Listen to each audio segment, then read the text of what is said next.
எதற்காக ஞானசேகரன் மட்டுமே குற்றவாளி என இந்த வழக்கு முடிக்க முயற்சி என எடப்பாடி பழனிசாமி அதிமுக பொதுச் செயலாளர் கேள்வி எழுப்பியிருக்கிறார். இது பற்றிய அவருடைய அறிக்கை விவரங்களோடு செய்தியாளர் தாய்மானவன் இணைந்திருக்கிறார்.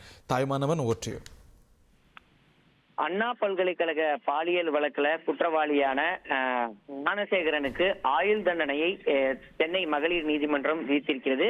இந்த வழக்குல குற்றவாளிக்கு திமுக அரசு எத்தனையோ உதவிகளை செய்ததாக எதிர்க்கட்சித் தலைவர் எடப்பாடி பழனிசாமி குற்றச்சாட்டை முன்வைத்திருக்கிறார். அத்தனை உதவிகளையும் முறியடித்து மக்கள் மன்றம் மூலம் சமூக ஊடகங்கள் வரை தொடர் போராட்டத்தால இந்த வழக்குல குற்றவாளியில ஒருவரான திமுகவோட அனுதாபியாக இருக்கக்கூடிய ஞானசேகரனுக்கு தண்டனை என்பது சாத்தியப்படுத்தப்பட்டிருப்பதாக இவர் சுட்டிக்காட்டியிருக்கிறார். அதிமுகவுடைய தொடர் போராட்டத்தின் விளைவாக இத்தகைய முன்னெடுப்பு எடுக்கப்பட்டிருக்கிறார்.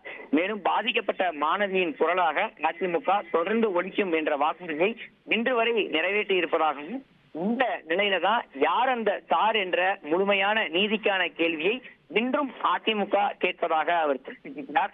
எஃப்ஐஆர்ல குறிப்பிட்ட இந்த சார் யார், விசாரணையின் போதே எதற்கு அந்த சார் கூண்டு செய்யப்பட்டார் என்பதற்கான ஞானசேகரன் மட்டுமே குற்றவாளி என இந்த வழக்கை முடிக்க திமுக முயன்றது எதற்காக என்ற ஒரு கேள்வியை அவர் முன்வைத்திருக்கிறார்.